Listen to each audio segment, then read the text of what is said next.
ক্ষুদিরাম বাবা মাকে হারিয়ে চলে আসে দিদির কাছে।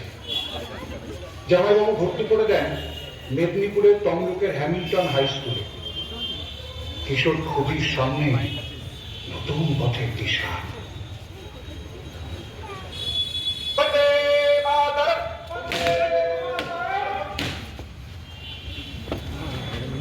মেদিনীপুরে প্রকাশ্য সভাতে দেশের স্বাধীনতা নিয়ে বক্তৃতা করছেন ঋষি অরবিন্দ, ভগিনী নিবেদিতা।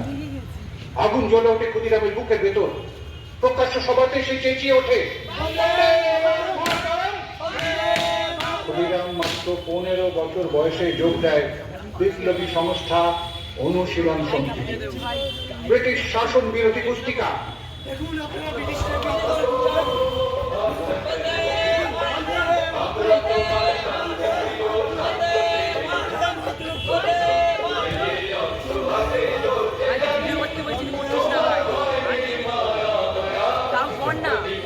তারপর 16 বছর বয়সে আবার সে কাঙাল মায়ের দামাল ছেলে ওর একটা সঙ্গী প্রত্যন্ত চায় সঙ্গী হিসাবে অত্যাচারী করতে।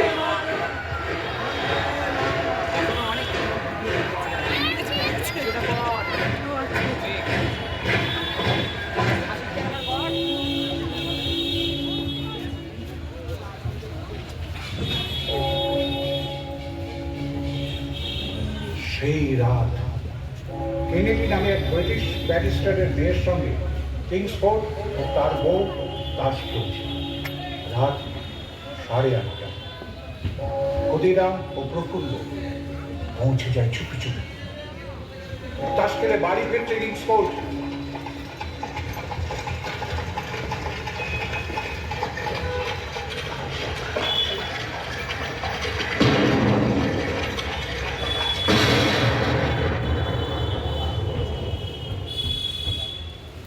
আবারও ভুল হয়ে যায়। কিংসফোর্ড আর মিসেস কেনেডির গাড়ি দেখতে ছিল একই রকম। ভাগ্যের পরিহাসে কিংসফোর্ড বেঁচে যায়। মিসেস কেনেডি গুরুতর আঘাতের ফলে মারা যান। কিন্তু ক্ষুদিরাম আর প্রফুল্ল কোথায় তখন? ওরা ততক্ষণে 25 মাইল পায়ে হেঁটে পৌঁছে গেছেন বিহারের ওয়াইনি স্টেশনে। কিন্তু শেষ রক্ষা হয়।